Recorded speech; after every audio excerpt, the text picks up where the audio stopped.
अस्सलाम वालेकुम, क्या हाल चाल है दोस्तों। उम्मीद है सब खैरियत से होंगे। तो आज मेरे साथ सादुल्ला भाई बैठे हुए हैं जो कि जामियातुल अज़हर में स्टूडेंट हैं पाकिस्तान से। हम कायरो में इस टाइम बैठे हुए हैं अपने हॉस्टल में।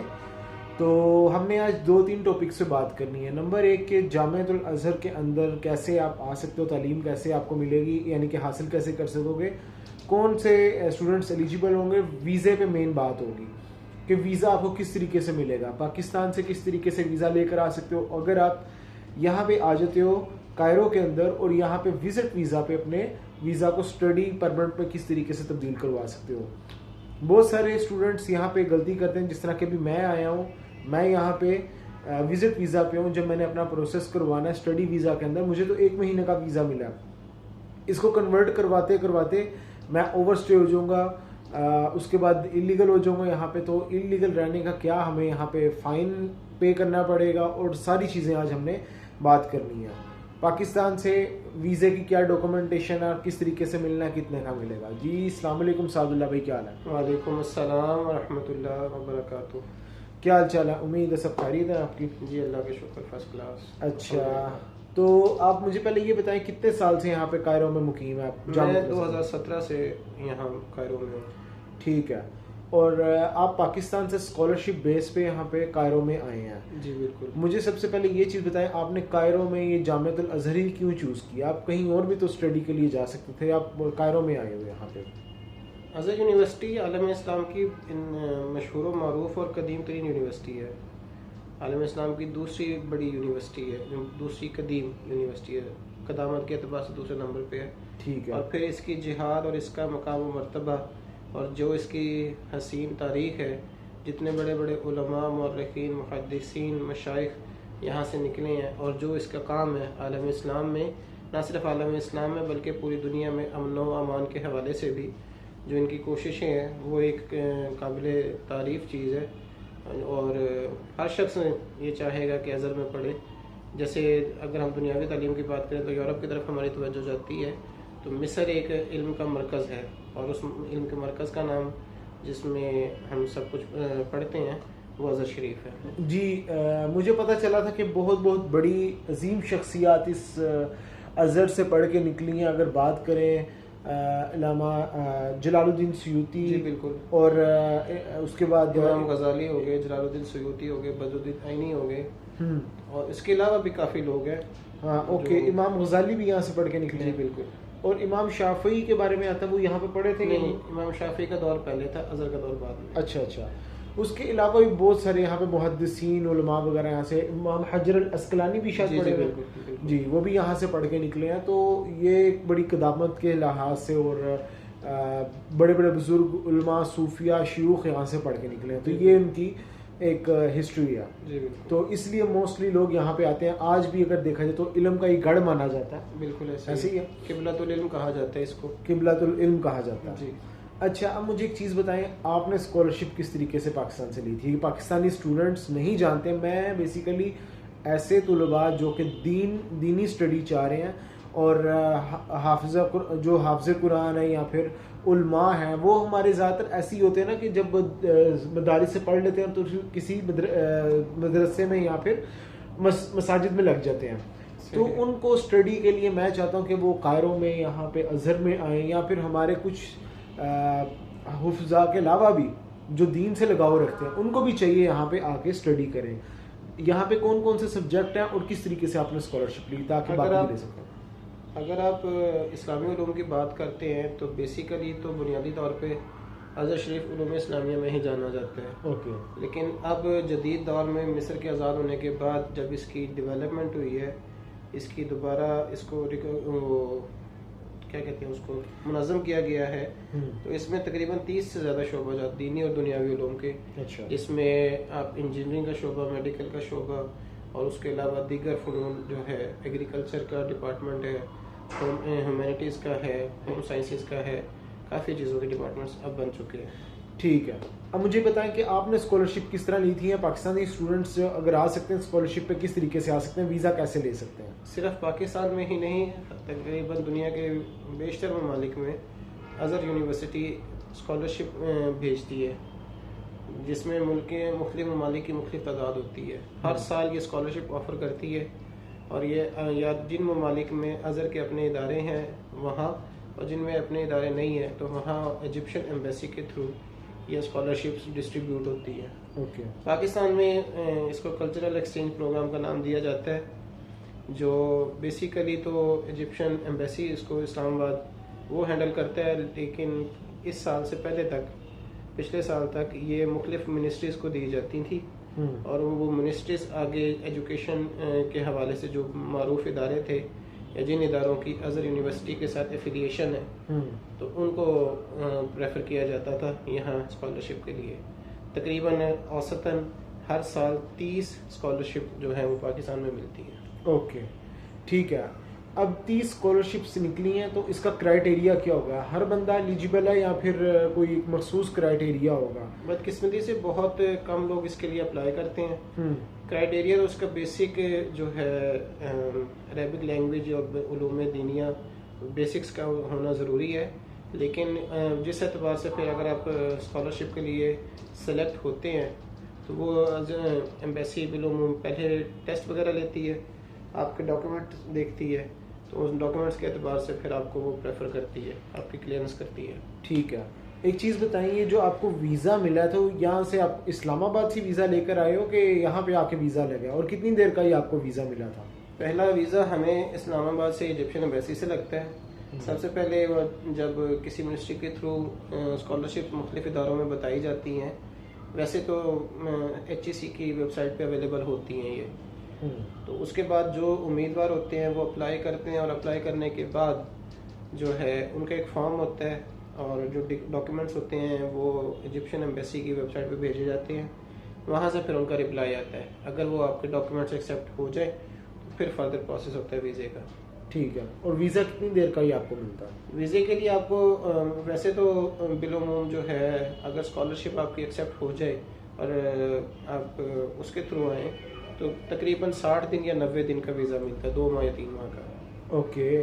और ये 2 या 3 माह को आप कैसे कन्वर्ट करवाते हो इधर आके? एक बार तो आप यहाँ पे आ गए हो, अब यानी कि आपका जो कोर्स है वो तो साल चलना है, तो इस पर भी बात करते हैं कितनी देर का कोर्स होता है। मुझे ये बताएं फिर ये आपके किस तरीके से अपना वीज़ा चेंज करवाते हो, प्रोसेस क्या होता है? यहाँ अगर आप स्कॉलरशिप पे आए हैं तो यहाँ आके आपको सिर्फ स्कॉलरशिप में आपको हॉस्टल में एकोमोडेशन मिलेगी। उसमें फिर आप अपने जो आपका तालीमी लेवल है उसके एतबार से आप अज़हर के जिस इंस्टीट्यूट में आप एडमिशन लेंगे वहाँ अपने डॉक्यूमेंट सबमिट करेंगे और एडमिशन प्रोसेस होगा। जब एडमिशन प्रोसेस हो जाएगा तो उसके बाद सिक्योरिटी क्लियरेंस आने पर फिर उस वीज़े को 1 साल के वीज़े में तब्दील कर दिया जाता है, और हर साल जो हर एकेडमिक ईयर है उसका वीज़ा मिलता है 1 साल का। ओके। और मुझे एक चीज़ बताएं, कोई ये वीज़े की जो प्रोसेसिंग होती है कोई इतना मुश्किल तो नहीं होता? हर बंदा इजीली करवा सकते हैं या फिर यहाँ फंस जाते हैं काफ़ी स्टूडेंट्स आके? जब वीज़े की प्रोसेसिंग होती है, जैसे 2 से 3 महीने का प्रोसेस है, उसको आपने 1 ईयर के वीज़ा पे लेके जाना है, उसमें उससे पहले काफ़ी चीज़ें हैं जो डिस्कस की जा सकती हैं कि अगर तो आप उन इदारों से ताल्लुक़ रखते हैं कि जिनकी एफिलिएशन अज़हर के साथ है ग्रेजुएशन लेवल की, यानी इंटर लेवल की डिग्री उनकी एक्सेप्टेबल है इधर, तो उस डिग्री की बेस पे आपको 1 साल लैंग्वेज कोर्स करवा के आपको कॉलेज में एडमिशन मिल जाता है ग्रेजुएशन प्रोग्राम में। ओके। दूसरी सूरत उसकी ये होती है कि अगर आपके पास एफिलिएटेड डिग्री नहीं है और आप वैसे आते हैं, 2 तरीके हैं, या तो आप यहाँ टूरिस्ट वीज़े पे आएंगे और टूरिस्ट वीज़े पर आकर यहाँ अपना एडमिशन करवाएंगे अज़हर में। ओके। ठीक है, यहाँ आपका खाना पीना रिहाइश आपका अपना होगा। स्कॉलरशिप में आपको ये मंथली जो है वो पैसे भी देंगे, आपको रिहाइश भी देंगे और आपकी तालीम भी फ्री होगी। जी। अभी जैसा कि मैं बात करूं, मैं यहाँ पे टूरिस्ट वीज़ा पे आया हुआ हूँ, मैं चाह रहा हूँ कि मैं यहाँ पे स्टडी कर लूँ अज़हर में, मैं अपना वीज़ा कन्वर्ट करवाना चाह रहा हूँ, तो मेरे साथ क्या फर्स्ट डॉक्यूमेंट्स होंगे, मैं एडमिशन किस तरीके से करवा सकूँगा और वीज़ा प्रोसेसिंग में कितना का टाइम मुझे लग सकता है? आप अपने तालीमी सर्टिफिकेट्स जो हैं वो यहाँ अप्लाई करेंगे अज़हर की बेसिक जो स्कूल एजुकेशन है उसमें। ठीक है, फॉरेनर्स के लिए यहाँ अज़हर ने एक अलग एक स्कूल बनाया हुआ है जिसमें मुख्तलिफ लेवल्स होते हैं, तो आप वहाँ एडमिशन लेंगे और बेसिक टेस्ट के बाद फिर आपका जो लेवल सेलेक्ट होगा उस लेवल से आप एजुकेशन स्टार्ट कर देंगे। ये बाज़ लोगों का एक्सेप्ट हो जाता है, बाज़ लोगों का नहीं होता, वो मुकद्दर की बात होती है फिर। अच्छा, यानी कि इस पे भी डिपेंड करता है कि किसी को एडमिशन मिले या किसी को एडमिशन नहीं जी मिले। बिल्कुल ऐसे ही है। अभी जैसा कि मैंने बिलोमुम अक्सर सब लोगों को मिल जाता है, कोई एक्सेप्शनल केस होता है कि जिसमें नहीं मिलता। जी ठीक है। अभी जिस तरह के मैंने कि इंजीनियरिंग की हुई है, मैं सॉफ्टवेयर इंजीनियर हूँ और मैं चाह रहा हूँ कि मैं किसी चीज़ में, किसी शोबे में कंटिन्यू करूँ, तो कौन सी सजेशन आप मुझे देते हो कि यार आप इस चीज़ में जाके आप कर सकते हो आगे? यहाँ पे जैसा कि मोस्टली हमारे लोग यही सोचते हैं कि सिर्फ दीनी तालीम दी जा रही है, नहीं, लेकिन यहाँ मैंने आपको पहले अर्ज़ किया कि 30 से 35 शोबाजात हैं, दीनी, दुनियावी और असरी उलूम में उनके। ठीक है, उसमें एजुकेशन के साथ एजुकेशन डिपार्टमेंट भी है, इंजीनियरिंग डिपार्टमेंट भी है, मेडिकल भी है, डेंटल डिपार्टमेंट भी है, ह्यूमैनिटीज़ का भी है, आर्ट्स का भी है, ट्रांसलेशन का भी है, अरबिक लैंग्वेज का और दीगर ज़ुबानों का भी शोबाजात हैं, तो काफ़ी कुछ है। यानी कि मैं यहाँ पे आके अपने विजिट वीज़ा को स्टडी वीज़ा में इजीली कन्वर्ट करवा सकता हूँ? जी, शुरू में थोड़ा सा आपको मुश्किल होगी, लेकिन बिलोमुम हो जाता है। ठीक है। और मुझे एक चीज़ बताएं, ये जब मैं स्टडी मुकम्मल कर लूँगा, मैं चाह रहा हूँ कि जैसे इंजीनियरिंग किया, मैं इंजीनियरिंग में ही आगे शिफ्ट हो जाता हूँ, तो मुझे क्या वो बेसिक लेवल से लेके चलेंगे क्या उनका भी? जो अज़हर का सिस्टम है वो तो बेसिकली यही है कि वो किसी के को भी लेते हैं तो वो बेसिक लेवल से स्टार्ट करते हैं, इस्लामिक लेवल का। मुझे दीगर बारे में मालूमात नहीं है क्योंकि मेरी जो एजुकेशन है वो तो इस्लामिक बेस पे थी, तो इसलिए। ठीक है। अब एक चीज़ पूछनी है मुझे कि अब जो स्टूडेंट्स यहाँ पे आते हैं, लाइक मी, मैं भी कन्वर्ट करवाना चाह रहा हूँ, मेरा तो ओवर स्टे हो गया, 30 दिन का वीज़ा था। मैंने जब अपनी डॉक्यूमेंटेशन वगैरह सारी करवाई है, मैं सबमिट करवा रहा हूँ, उसमें मेरा वीज़ा हो गया एक्सपायर। अब मैं ओवर स्टे यहाँ पे हूँ, तो क्या ये मैं इलीगल गिना जाऊँगा यहाँ पे? जब आप डॉक्यूमेंट सबमिट करवाते हैं तो आपको कोई ना कोई प्रूफ मिलता है, रसीद के तौर पे या किसी भी स्लिप के तौर पे, तो वो उससे आप फिर इलीगल नहीं होते। वो आपके पास कुछ दिन तक ये जवाब होता है कि जी मेरे डॉक्यूमेंट्स अभी प्रोसेस में हैं, तो इसलिए मैं रुका हुआ हूँ। लेकिन हाँ, खतरा ये हर वक्त रहता है कि फाइन का या डिपोर्ट करने का, तो ये खतरा तो बाकी रहता है क्योंकि आप इलीगल रहते हैं। लाइक इसी तरह ये है कि जैसे आप तुर्की में जाते हो, TRC अप्लाई करते हो, और जब आपने एक बार अप्लाई कर दिया, आपको प्रूफ मिल गया, उसके बाद अगर आपका वीज़ा ख़त्म हो भी जाता है वो ओवर स्टे नहीं गिना जाता क्योंकि आपके पास एक प्रूफ है। जी बिल्कुल ऐसे ही है। लेकिन उसकी भी एक मुद्दत होती है कि इस वक्त तक आपकी सिक्योरिटी क्लियरेंस होगी। यहाँ हर चीज़ में उसको मवाफ़क़ा अमनिया कहते हैं, सिक्योरिटी क्लियरेंस। एडमिशन के वक्त भी वो देखी जाती है, बाज़ औक़ात उसमें 1 साल भी लग जाता है, बाज़ औक़ात 15 दिन भी लगते हैं। 1 साल भी लगता है? जी बिल्कुल ऐसे ही है। अच्छा। मुख्तलिफ लेवल्स पे मुख्तलिफ तरह की टाइमिंग लगती है और कभी कभार एडमिशन के बेस पे भी कई चीज़ें रद्द हो जाती हैं। ठीक। और मुझे एक चीज़ बताएं कि यहाँ पे कितने साल का ही कोर्स चलता है? अगर किसी ने एडमिशन ले लिया, लाइक आप किस कोर्स की बात कर रहे हैं? दीनी उलूम की बात कर रहा हूँ। यहाँ प्रॉपर मदारिस सिस्टम नहीं है, यहाँ प्रॉपर स्कूल, कॉलेज और यूनिवर्सिटी सिस्टम है। यहाँ प्रॉपर उसी तरतीब से चलती है कॉलेज। अगर आपने दीनी तालीम पढ़नी है तो वो आपको फर्स्ट क्लास से पढ़ाना शुरू करेंगे। हाँ, यानी कि वो आप नर्सरी से शुरू हो गए और वो 16 तक, यानी कि इस तरीके से 10-10 साल 15-15 साल लोगों को लग जाते हैं यहाँ। जी बिल्कुल, प्रॉपर एजुकेशन। यूरोप से अक्सर लोग आते हैं कि जो अपनी वहाँ प्रैक्टिकल लाइफ गुजार चुके होते हैं। काफ़ी उम्र रसीदा लोग भी यूरोप, रशिया वगैरह से, या जो लोग इस्लाम कबूल करते हैं या जो अपने आखिरी एज में दीन पढ़ना चाहते हैं, तो वो यहाँ से, वो लोग भी यहाँ से, वो जो मैंने आपको बताया कि फॉरेनर्स के लिए स्पेशल स्कूल है, उसमें आके ग्रास रूट लेवल से स्टडी करते हैं वो। ठीक, जिसमें उनको सबसे पहले अरबिक सिखाएंगे और फिर आगे फर्दर उनका चलेगा सारा काम। अगर ये कह सकते हैं क्योंकि उसके तकरीबन 12 लेवल्स होते हैं, तो वो उससे उनको गुजरना पड़ता है। जो पहले 6 लेवल हैं बेसिक एजुकेशन के तौर पे अरबिक लैंग्वेज रिलेटेड है। ठीक है, उसमें अरबिक लैंग्वेज के अलावा कुछ नहीं पढ़ाया जाता, बाकी 6 में पढ़ाया जाता है। अब मुझे एक चीज़ बताएं, आपने स्टडी मुकम्मल कर ली यहाँ से, उसके बाद आपका फ्यूचर क्या? फ्यूचर डिफरेंट है इसमें। आप अगर किसी मदरसा या मस्जिद में अपनी खिदमत देना चाहते हैं तो वो आप दे सकते हैं। अगर आप सर्टिफाइड और क्वालिफाइड स्कॉलर, इस्लामिक स्कॉलर होंगे। दूसरा उसकी ये है कि यूनिवर्सिटीज़ में और स्कूल कॉलेजेस में एज ए प्रोफेसर इनकी डिग्री अगर आप इक्वलेंस ले लेते हैं तो पाकिस्तान में बिलखुसूस HEC से रिकमेंड टेस्ट होने के बाद ये डिग्री वहाँ एलिजिबल होती है किसी भी जॉब के लिए। मैं एक क्वेश्चन यहाँ आपसे करना चाहूँगा कि देखें, आप कह रहे हो कि मसाजिद में आप जाके खिदमत अपनी कर सकते हो, वो तो फिर एक हाफिज़ कुरान जो कि 3 साल या 3.5 साल मदरसे में पढ़ के निकला, वो भी किसी जगह पे जाके अपनी खिदमत दे सकता है। आप में और उसमें क्या फ़र्क होगा? हम विजन का फ़र्क होता है। आप एक इंटरनेशनल इस्लामिक यूनिवर्सिटी में पढ़ रहे हैं जहाँ आपको दीन दुनिया दोनों पढ़ाई जा रही है। ठीक है, आपके यहाँ रहते हुए आपकी सोच, आपका विजन डेवलप होता है। फिर आप एक सर्टिफाइड स्कॉलर हैं। हमारे मुआशरे में जो कई मसाइल पैदा हो रहे हैं जिसमें बैनुल मज़ाहिब या बैनुल मसालिक हम आहंगी ना होने की एक वजह ये भी है कि लोग शिद्दत पसंद है। बिल्कुल ऐसे ही है। तो वो ये एक नज़रिया रखते हैं। तो यहाँ जब आप आते हैं तो यहाँ आपको दीगर मज़ाहिब फ़िक़हिया और दीगर लोगों से भी अट्रैक्शन होती है, दीगर तबीयतों के लोग, दीगर तहजीबों के लोग भी आपसे मिलते हैं। तो ये भी तो वो है पर्सपेक्टिव। ठीक, मुझे एक चीज़ और यहाँ पे क्वेश्चन आ गया कि देखिए हमारे मज़ाहिब में ना पाकिस्तान में ऐसा होता है कि जिस मसलक से आप पढ़ रहे हो ना तो उन्होंने कहा ना हमारा मसलक सबसे अच्छा, ठीक है, बाकी सारे जहन्नमी हैं, काफिर हैं, तो उनसे बात भी नहीं करनी, सलाम भी नहीं लेना, उनके पीछे नमाज भी नहीं होती। बाज़ मैंने ऐसे भी देखे हैं जो नमाजों तक कर देते हैं। तो ये जामियातुल अज़हर में पढ़ने वालों का क्या ये तरीक़ाकार है, ये यहाँ पे जो पढ़ते हैं उनकी क्या सोच है? यहाँ अज़हर का स्लोगन, लोगो और क्या कहते हैं उसको, जो सब कुछ है वो एक ही लफ्ज़ में डिफ़ाइन किया जा सकता है, वो है वसतियत। ओके, ठीक है, ना ये किसी एक्सट्रीम किसी भी एक्सट्रीम पे नहीं जाते।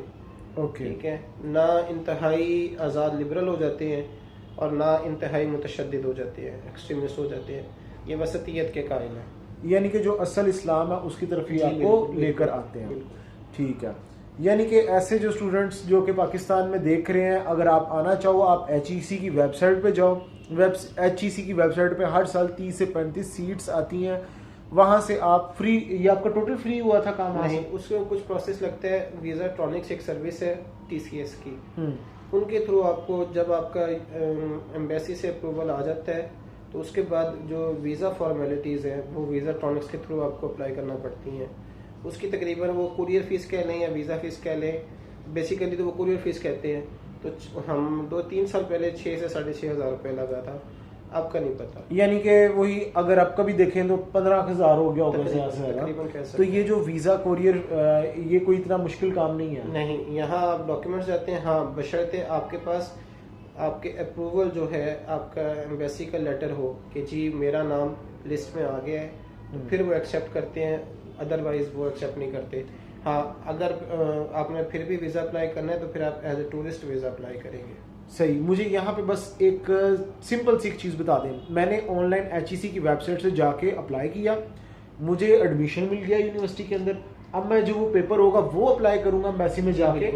जैसे इनविटेशन लेटर होता है किसी भी चीज़ का, आप किसी जॉब के लिए जाते हैं तो कंपनी का लेटर लगाते हैं, आप किसी और काम के लिए जाते हैं तो वहाँ का इनविटेशन लेटर लगाते हैं, इसी तरह यूनिवर्सिटी का इनविटेशन लेटर। बस वो मैंने वो एक इनविटेशन है वो लगा देना, मुझे किसी किस्म की बैंक स्टेटमेंट और दूसरी फॉर्मेलिटी उसमें बाज़ चीज़ें आपको बाज़ केसेस में मांगते हैं, वो फॉर्म के साथ है।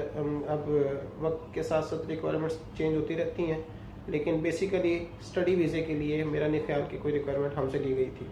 ठीक, यानी कि जस्ट ये इनविटेशन लेटर और आपने सारी चीज़ें कोरियर TCS के थ्रू आपने सबमिट कराना है, जो कि इस्लामाबाद एम्बेसी से वीज़ा लग के आ जाएगा। कितने दिन में वीज़ा लगता है ये? 15 दिन भी लग जाते हैं और 2 माह भी लग जाते हैं। हाँ, वो वीज़े के एतबार पे है, उसकी कोई महदूद मुद्दत नहीं है। मैं वही यहाँ पे बात करता चलूँ, जैसा कि मैंने विजिट वीज़ा का बताया था कि 15 दिन भी लग जाते हैं आपको, 15 दिन से 3 महीने भी लगते हैं। मेरे फ्रेंड को 2.5 महीने हो गए, अभी तक उसको कोई रिस्पॉन्स नहीं मिला। तो इस चीज़ का आपने ख्याल करना है। लेकिन आपका जो स्टडी वीज़ा होता है ये आपको जल्दी मिल जाता है, क्योंकि ये आगे कोर्स वगैरह का सारा उन्होंने देखना होता है, कोई इतने इशू वाली बात नहीं होती। यहाँ पे आओ, उसको कन्वर्ट करवा के अपना साल पे ले जाओ, फिर साल बाद आप इसी वीज़ा को रीन्यू करवा के साल दोबारा से 1 साल का वीज़ा ले सकते हो। इस तरीके से होता है। Thank you so much Sadullah भाई, आपने बहुत टाइम दिया मुझे। तो ऐसे जो स्टूडेंट्स जो बार बार क्वेश्चन करना चाह रहे थे वो कमेंट्स में भी कर सकते हैं और डायरेक्ट HEC की वेबसाइट पे भी जाके देख सकते हैं। थैंक यू सो मच दोस्तों, अपना ख्याल रखें, टेक केयर, अल्लाह हाफिज़।